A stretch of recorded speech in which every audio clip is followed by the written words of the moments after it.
Đang đến một cái trung tâm rất là đặc biệt của các sơ dòng Thánh Phaolô. Bên trái của tôi là một sơ dòng Thánh Phaolô rất là đẹp và dễ thương. Và cái trung tâm mà tôi đang đứng là trung tâm bảo vệ sự sống, tức là giúp những người lầm lỡ đừng cho họ phá thai.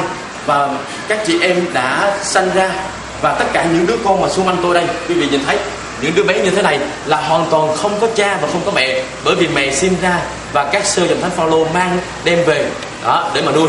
Đó, các sơ nuôi chăm sóc các em, đó, các sơ nuôi và chăm sóc các em còn từ lúc trong bụng mẹ, đó, từ lúc trong bụng mẹ, đó.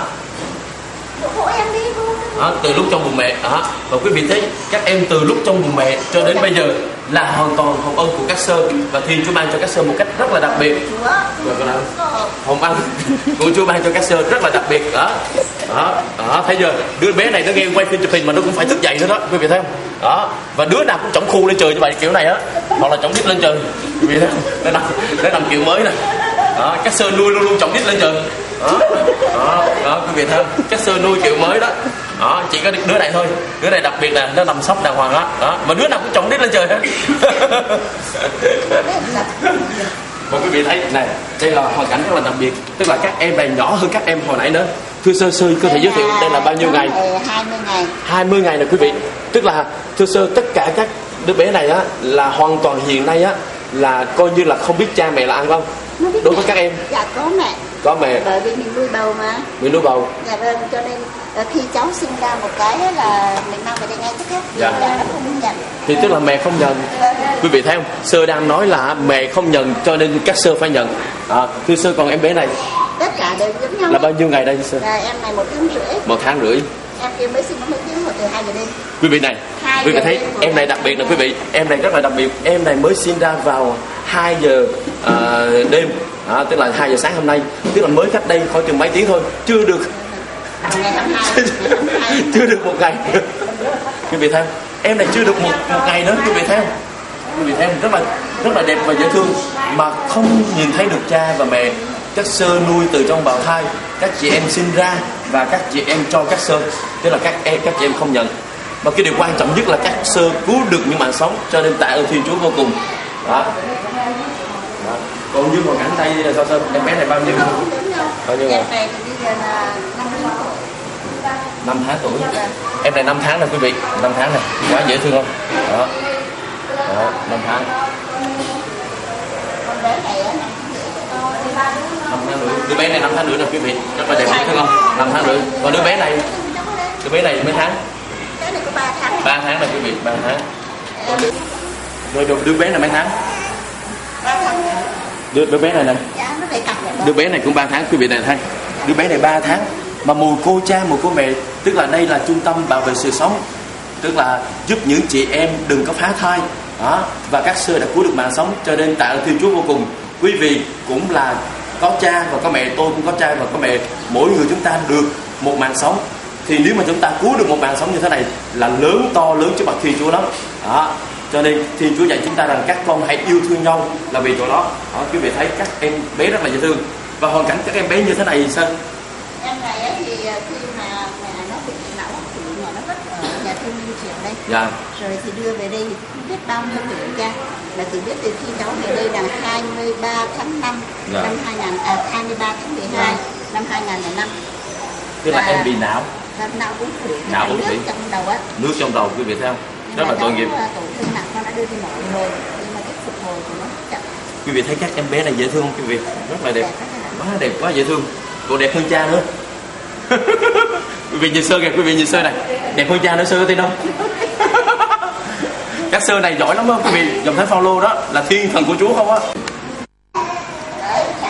Kính thưa quý bà và anh chị em rất là thân mến, tôi đang được phép bà sơ cho tôi ngồi trong cái lòng này, và sơ bảo đảm 10 ông cha ngồi đây vẫn được, mà tôi chỉ có một mình ông cha thôi. Đó, và tôi đang nhìn các em bé, ngắm nghía các em bé rất là dễ thương, mà các em bé tội nghiệp không có cha không có mẹ đang nuôi các em. Quý vị thấy đây là hoàn cảnh của những chị em lầm lỡ. Đó, tức là các sơ giúp cho họ đừng có phá thai. Kính thưa quý vị, quý vị biết tôi đang xây sở một cái nhà tình thương tại giáo phận Vinh ở tỉnh Nghệ An, ở giáo xứ Bình Thuận, mà tôi đang giúp giáo xứ Bình Thuận. Mà Đức Cha giao phó cho tôi một cái giáo xứ 3 nhà thờ, và trên 30 năm không có linh mục. tôi đang thăm dò ý kiến của các sơ dòng Thánh Phaolô cũng như đi thăm các dòng khác để mà học hỏi kinh nghiệm chăm sóc các em bé, và dĩ nhiên rồi các sơ dòng Bác Ái ở giáo phận Vinh sẽ chăm sóc các em. Tôi là chỉ có thể nói là người quản lý đằng sau thôi. Nhưng kính thưa tất cả quý vị, đằng sau tôi có một sơ dòng Phaolô sẽ cắt nghĩa cho quý vị biết là một tháng các em chi phí bao nhiêu, thì quý vị mới hiểu được tôi. Khi tôi chăm sóc các em thì tôi cũng giống như vậy thôi, tôi cũng giống như các sơ thôi. Đó, hoàn toàn việc Chúa làm hết, và chúng ta cứu được mạng sống là việc rất là to lớn trên mặt Thiên Chúa. Thưa sơ, con nhờ sơ đó giúp cho tất cả mọi người ân nhân con biết đó, là chi phí của mỗi em như thế này nè, mỗi tháng đó, là bao nhiêu sơ, từ tiền sữa cho đến cuộc sống. Bây giờ nói tiền sữa thôi, tiền ăn thôi đó, là sơ nói giùm cho con đi. Con chỉ nói tiền ăn thôi, bởi vì bây giờ đối với các em này thì khi nó sinh ra nó không được sữa mẹ, cho nên con đã chọn cái sữa này để mà giúp các em để nó có đủ sức khỏe để nó lớn lên một cách thực hành. Dạ. Bởi vì con nghĩ rằng khi mà con đã sau lâu cũng 10 năm nay được con cái này, dạ, thì khi mà con cho bố sữa này thì nó tốt. Dạ. Một cháu như vậy từ 0 tháng tuổi cho tới 6 tháng tuổi đó, thì nó uống 5 hộp to như thế này này, dạ, mà cái sữa bột này này. Dạ. Và hiện thời với giá cả trên thị trường là một lon 900 gram là hết 220.000 đồng một lon. Quý vị ha, tôi nhắc lại ha, sơ nói là một lon như vậy này 900 gram đó, và 220.000 tiền Việt Nam đó, một lon. Và các em uống một tháng bao nhiêu lon? Một tháng 5 lon, tức là chạy ra khoảng chừng 1 triệu 2 triệu 3, 1 triệu 2 triệu 3, đó là tiền sữa thưa quý vị cho một em bé.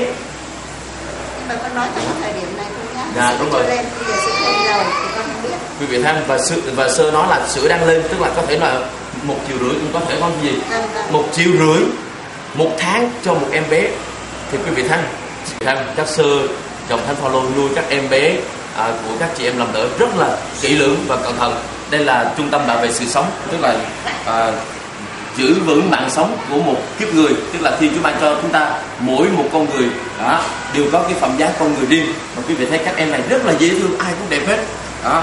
Tôi còn khoái mà không gì quý vị đó. Cho nên tôi mong rằng quý vị phải hiểu cho tôi bắt đầu đưa các chị em lầm lỡ đi vào trong trung tâm mà Đức Cha Phaolô Maria Ca Đình Thuyên đã khánh thành đó, trong 2-3 tháng vừa qua. Quý vị cầu nguyện cho tôi, cầu nguyện cho các sơ, cầu nguyện cho những người giúp về trung tâm bảo vệ sự sống đó. Mà cái trung tâm của tôi á, như lời Đức Cha Thuyên nói là lần đầu tiên tại miền Bắc nước Việt Nam đó. Cho nên quý vị cầu nguyện cho tôi, và quý vị thấy cái sự chi phí của các sơ dòng Thánh Phaolô dặn dò là quý vị thấy 1,5 triệu, đó là chỉ nói là những cái hộp sữa thôi cho các em đó, trong vòng 1 tháng. Đó là chưa nói về thuốc men rồi nhà thương vân vân. Cho nên cái chi phí rất là cao. Đó là chưa nói tiền quần áo, tiền ăn, tiền uống rồi cho các cô đó vân vân, cho các người giúp việc cho các sơ. Thì quý vị cứ nghĩ đi, cái vấn đề chi phí rất là cao, nhưng cái điều quan trọng hơn hết, tiền bạc không phải là chuyện quan trọng trên hết, mà cứu được mạng sống. Cho nên tôi mong rằng quý vị cộng tác với tôi cũng như các sơ, quý vị phải đến những trung tâm này đó. Trung tâm gọi là địa chỉ gì sơ? Địa chỉ của nhà sơ này 47 Yên Bái, thành phố Đà Nẵng đó. Hoặc là quý vị thấy tới Đà Nẵng, quý vị hỏi là nhà thờ Con Gà, là người ta sẽ dẫn đến nơi trung tâm của các sơ dòng Thánh Phaolô. Quý vị thấy các sơ rất là dễ thương. Quý vị thấy các sơ dễ thương không? Rồi bây giờ cái này con nghĩ cái này nếu mà cứu sống thì cháu đi được đó. Con ăn cái gì cũng được để sống thôi, nhưng mà để sống thôi thì sống nghèo hoạt động làm chi. Cho nên con nghĩ rằng là không những mình cứu sống về cái thể xác của nó, mà đồng thời làm sao để cho cháu sống lành mạnh để cả cái não nữa. Cho nên phải cho cháu uống sữa tốt, sau này cháu lớn lên mình cho cháu uống con tốt để nó phát triển cả về thể chất là tinh thần. Quý vị nghe thấy sơ trình bày chưa? Đó. Cho nên thành lập một cái trung tâm bảo vệ sự sống dù lớn hay nhỏ, cái công sức về mặt tinh thần lẫn vật chất rất là cao và đòi hỏi rất là nhiều. Cho nên tôi mong rằng khao khát quý vị cộng tác với tôi đó, để chúng ta chia cơm sẻ áo cho những anh chị em mà có thể nói là bỏ rơi những em bé như thế này rất là dễ thương, và cũng là con cái của Thiên Chúa hết. Chúng ta đều con cái của Thiên Chúa. Cho nên tôi mong rằng quý vị nhìn hình ảnh của các em này đánh động, bởi vì các em này cũng là vào trong trung tâm của tôi. Trong tương lai trung tâm của tôi cũng giống như những hoàn cảnh các em này. Cho nên quý vị luôn luôn cầu nguyện cho tôi, cầu nguyện cho các sơ, để chúng ta luôn luôn phục vụ Thiên Chúa đó, và làm sáng danh Chúa. Đó, tôi một lần nữa hết lòng cảm ơn quý vị ân nhân xa gần đã thương cộng tác với tôi và giúp đỡ tôi, và tôi đã thành lập được ngôi nhà và Đức Cha đã khánh thành. Và giờ đây tôi bắt đầu mời các chị em vào để giúp cho họ đừng có phá thai, để cứu được một mạng sống trước mặt Thiên Chúa. Và đồng thời tôi cần sự cộng tác quý vị để có tiền sữa, tiền ăn, tiền quần áo cho các em và tiền học hành trong tương lai nữa. Một lần nữa xin thay lòng cảm ơn. Và cho nên các sơ gì, các sơ rất là đẹp, dễ thương, béo bổ và khỏe nữa. Xấu con như vậy là nước Úc thì chết. Mong sơ nhận giùm ha. Con biết là rất là ít mà cái điều tâm hồn của con, trái tim của con nhiều.